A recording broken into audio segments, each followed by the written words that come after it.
Hi guys, we're here to talk today about the atoms and how the particles are arranged that make up atoms. As you know, atoms are forged in stars, and there are about 100 or so different types of atom. And although you can't read them here, you can see here a copy of the periodic table, which you will get a copy of in an exam. And if you look at a periodic table, there's one in the back of your textbooks, or there's one on, you can get one online if you Google periodic table. You will see that the 100 or so atoms all have different letters, and next to those letters are two numbers. And what we're going to do today is we're going to describe what the particles are that make up atoms, and we're going to find out what those numbers are with the atoms and make sure we know what they mean, and then we'll be able to guess how atoms are arranged when we see an atom with a number that we may not have heard of before. So let's talk about the atom. Well, the atom is made up of a nucleus in the centre. Okay, not to be confused with the nucleus of an animal or plant cell.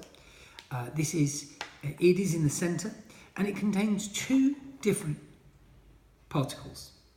It contains protons and neutrons. Protons and neutrons. We spell protons and neutrons. Okay, I'm just going to put a little plus there, P for plus there, and I'm not going to put anything next to neutrons. Okay, and so in this nucleus we have protons and neutrons. Now, I'm going to take an atom like helium. Now, helium is written He, and its two numbers associated with are 4, 2. And we're going to come on to this in a second. But those numbers tell us the numbers of particles there are in this helium. Let's come to this 2. I know, because I've just said it, that there are protons and neutrons in the nucleus. The 2 here is the proton number. It means the proton number. And so helium in this nucleus would have 2 protons. Now, this big number is the proton plus neutron number. So if we know we've got 2 protons here, and we know that the protons plus neutrons is 4, we can actually just do a very simple sum and know that the number of neutrons must be the big number minus the small number, which is 2. So I must also have 2 neutrons in here. The proton number is the small one. There's my 2 blue protons. And what we call the mass number is the bigger number, and it's the number of protons plus neutrons, 1, 2, 3, 4, so that fits. Now the third particle, which is found in an atom, are the electrons, which you've probably heard of before. And I'm going to put a negative here. So protons per for positive, and electron for negative at the end. Okay, electrons negative. Neutrons, I've got nothing, remember. Now, an atom has the same number of electrons as the protons. So in this helium, our proton number, the small number, is 2. So I would have 2 electrons. And that is how a helium is arranged. 2 protons, 4 minus 2 neutrons, which is 2, giving a total of 4 in the nucleus. And then the same number of electrons as protons. Now, that's helium. But what happens if we look at another atom. So let's look at carbon. Carbon has numbers 12 and 6. Do you remember what the bottom number was? It was the number of protons. And so for carbon, we need 1, 2, 3, 4, 5, 6 protons. We said that the number of neutrons was the big number minus the small number, because the big number is protons and neutrons together. 12 minus 6 is 6. So we need 6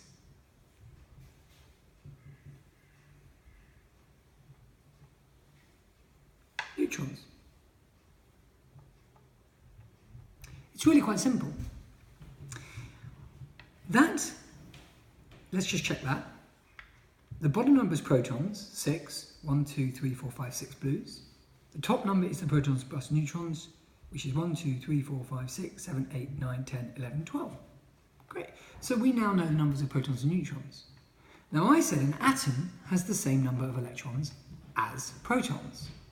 So we actually need 6 electrons. And now I'm going to introduce something to you which is important, because I'd like you to imagine the electrons in layers.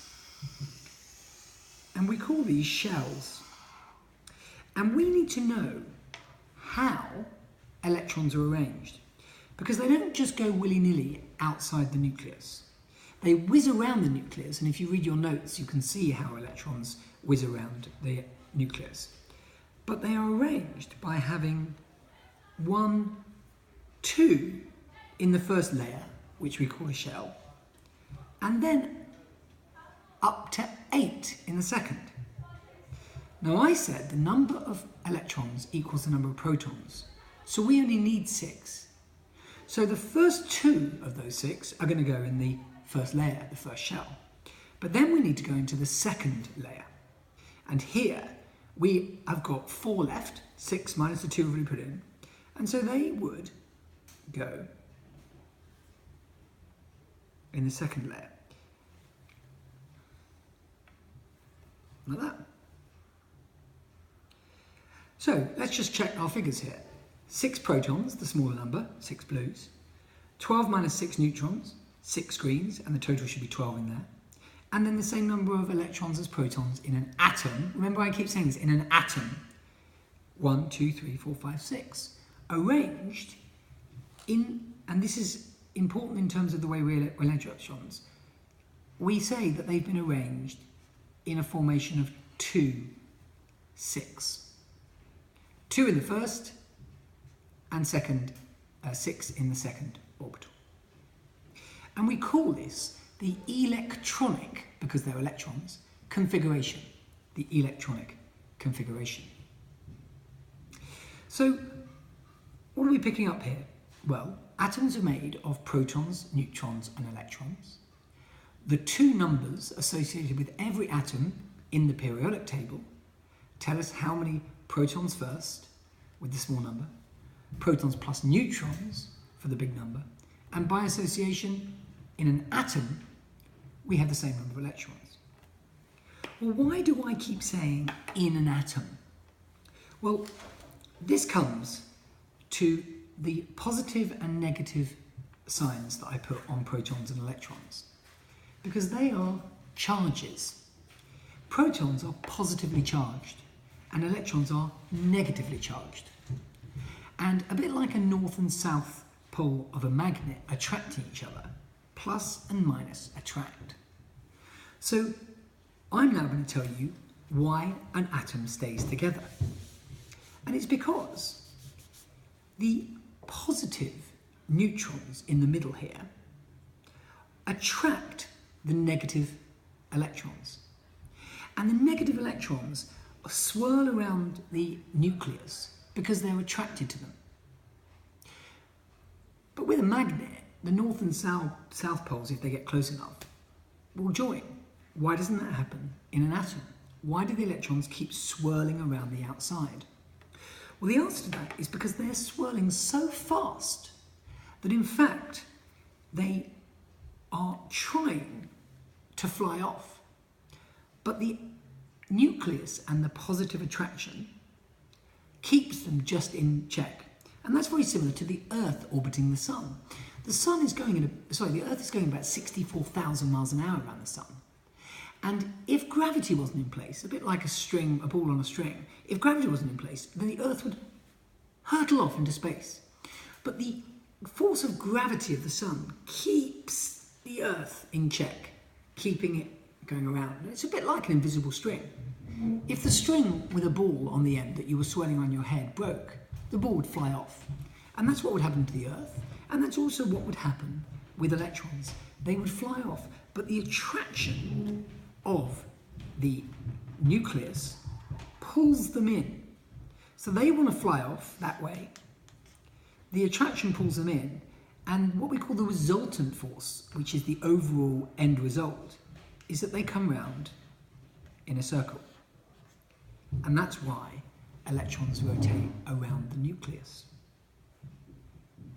So, what have we just learned there? Well, the atom is kept together by positive charges in the middle coming from the protons. Remember, the neutrons actually have no charge and therefore do not affect things here. And the electrons whiz around the outside because they're attracted to the nucleus, enough to keep them in check, going round in their layers, which we call shells, but not so attracted that they come hurtling in and collide with the nucleus, just like the Earth going around the Sun. So that is how the atoms are kept together.